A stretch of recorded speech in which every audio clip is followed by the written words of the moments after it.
The sacred cow that was the judiciary is no longer sacred. The day a sitting Chief Justice of this country was accused of sexual harassment. Chief justice of India को हम लोग यहाँ discuss कर रहे हैं sir.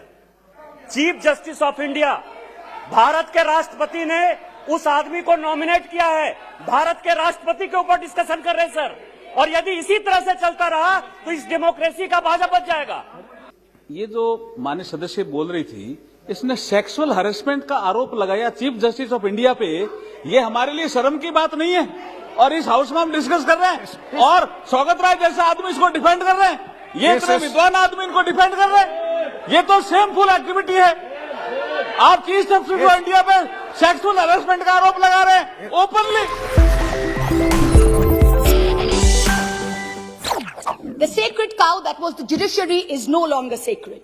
It stopped being sacred the day a sitting Chief Justice of this country was accused of sexual harassment, presided over his own trial, cleared himself, and then proceeded to accept a nomination to the upper house within 3 months of retirement, replete with Z+ security cover. The judiciary stopped being sacred when it chose to squander the greatest opportunity that any bench of the highest court of this land has ever seen, to reinforce the founding principles of our democratic republic and to uphold the rights enshrined in Part 3 of our constitution. Instead, it let Mausa. One second, please. Please, Mau. He cannot discuss. Please, in the house. Please, wait. And Nishikant Division, point of order. The minister is on his legs. Please, 1 second, please. Yes, Minister. 352(5), 352 point of order, 352(5). Yes, Premchandra ji. She cannot discuss. 352(5). The Chief Justice, conduct of the Chief Justice of India. Let the minister here, without giving the prior notice and approval of your chair.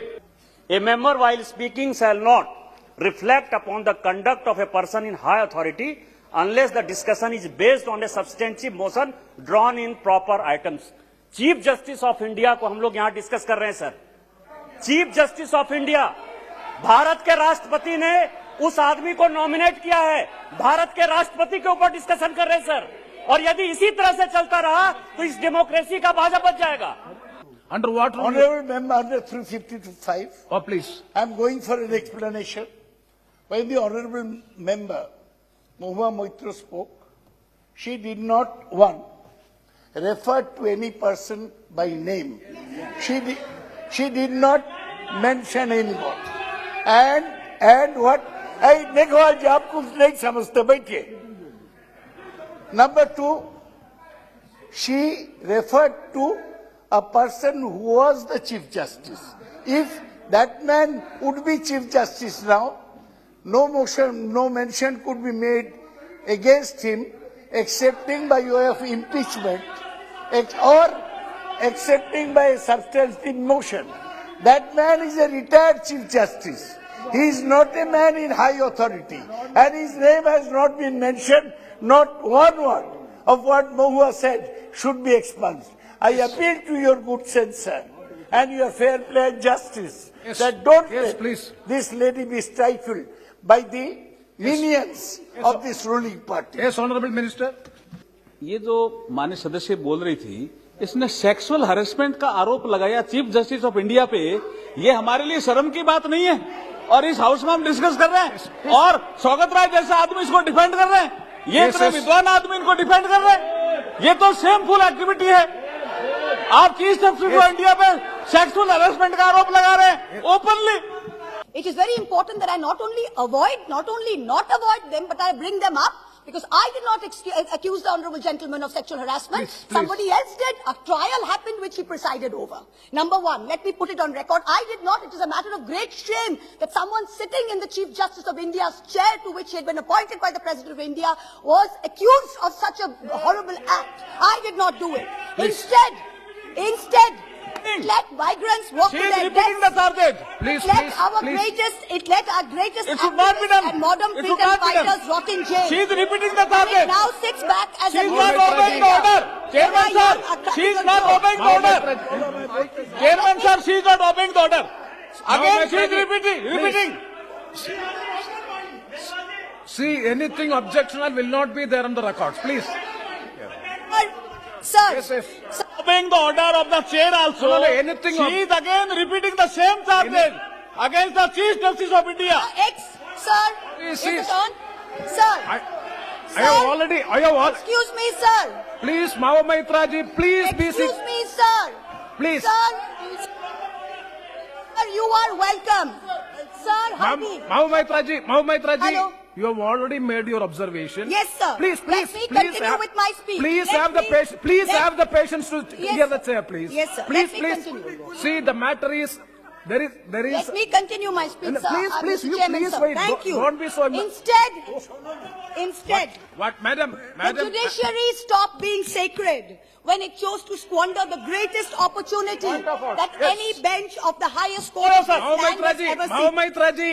Maitra ji, please address to the chair. Please hear the chair. Please be seated. Please be seated for 1 second. See, the matter, yes, 352.5. 356. I'm calling 356. Yes. 356.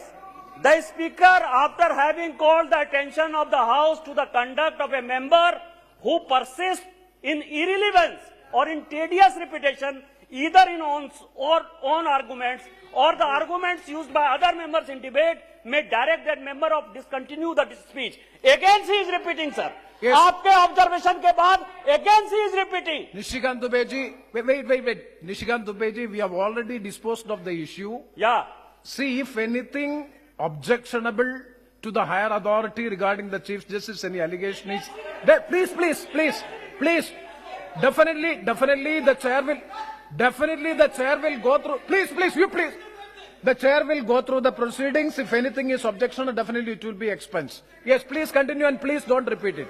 Sir, the judiciary stopped being sacred when it chose to squander the greatest opportunity that any bench of the highest court of this land has ever seen, to reinforce the founding principles of our democratic republic and to uphold the rights enshrined in Part 3 of our Constitution. Instead, it let migrants walk to their deaths, it let our greatest activists and modern fighters rot in jail, and it now sits back as a mute spectator when our young are prosecuted for cracking a joke. The judiciary seems to have forgotten the constitutional principle of separation of powers, that Parliament and Parliament alone can legislate. If something is bad in law, then the courts can strike it down or stay it on grounds of unconstitutionality. But unless it is so, the courts must do nothing. The government alone must face the consequences. If the government has brought in the farm laws which are not acceptable to people, then either the government will repeal the laws or the courts or the people will vote the government out. We urgently need the sagacity and courage shown by the High Courts during the emergency when they delivered ADM Jabalpur and like decisions. The Supreme Court, unfortunately, is failing the common citizen and is being perceived as protecting the privilege and, ironically, only itself.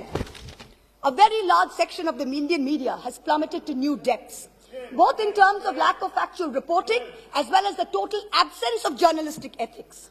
And yet, even when the bar is so low, the WhatsApp chat leaks detailing correspondence between a large government-leaning media channel and the head of the TV ratings agency expose the utter filth and the crony capitalism that, ironically, this government claimed to be saving us from. What is left of the resilient media is being targeted with the provisions of the UAPA and other draconian laws. You keep taunting the Congress about the emergency, but India today is in a state of undeclared emergency. But the government has miscalculated. There is a fundamental difference between cowardice and courage. The coward is brave only when armed with power and authority. The truly courageous can fight even when unarmed. Do not forget this. Do not forget this when you tell the authorities in Ghaziabad to clear the protest site overnight with the help of the police and the bureaucracy. You are not being courageous. You're a coward wielding power. The truly brave came in droves from villages wielding nothing but the belief that their cause is just. Only They one were speaker? propelled. One speaker. They were propelled by the spontaneous tears of their leader, not by the force of their water cannons. Do not forget this when you block the roads and cut the internet off in 17 of Haryana's districts. You are not being brave. You are a coward wielding power. The state of Haryana gives 10% of India's air force and contributes to 11% of the total strength of the Indian Navy. Its people can neither be termed anti-national, nor terrorists, nor gaddars. Do not forget this. When a peaceful 60-day movement is insidiously hijacked and then you slap FIRs on Punjab's farmers. You are not being courageous. You're a coward wielding power. Bhagel Singh and Jassa Singh Ahluwalia, leading their missiles, captured Delhi way back in 1783 from the Mughals. Their descendants do not lead a lesson in courage from those who captured Delhi only in 2014. Tagore, in his poem, Bondi Bir, the Captive Warrior, an ode to Sardar Banda Singh Bahadur, wrote, Eshe sheshe ekdin, jibon mrittu pai britto, chitto bhabonahin, eshe sheshe ekdin. That momentous day has arrived. In the 125th year of Subhash Chandra Bose's birth, the central government has made every attempt to hijack Netaji's legacy and weave it into their own fake, narrow narrative of courage. But this nation needs to know that Netaji had two clarion calls, both embodiments of his courage and his spirit. One was the salutation, Jai Hind. Today, this government has replaced this national greeting with a narrow religious chant that it uses as a war cry to heckle, to bully, and to always remind the minority about who's in charge. Netaji's second call was Delhi Chalo, Chalo Delhi. This government falls over itself to pay lip service to Netaji, but in truth, you block the borders in Singhu, in Ghazipur, in Tikri with walls and spikes for all those who actually want to come to Delhi to tell you that much like Subhash Chandra Bose, they too will not accept any halfway house. Netaji told us never to lose faith in the destiny of India, and it is not India's destiny to be ruled by cowards. The time has come for us all Please to show conclude. courage. Please conclude. गिरते हैं शहसवार मैदान जंग में, वो तिफल क्या गिरे जो घुटनों के बल चले? Repeal or nothing. Thank you.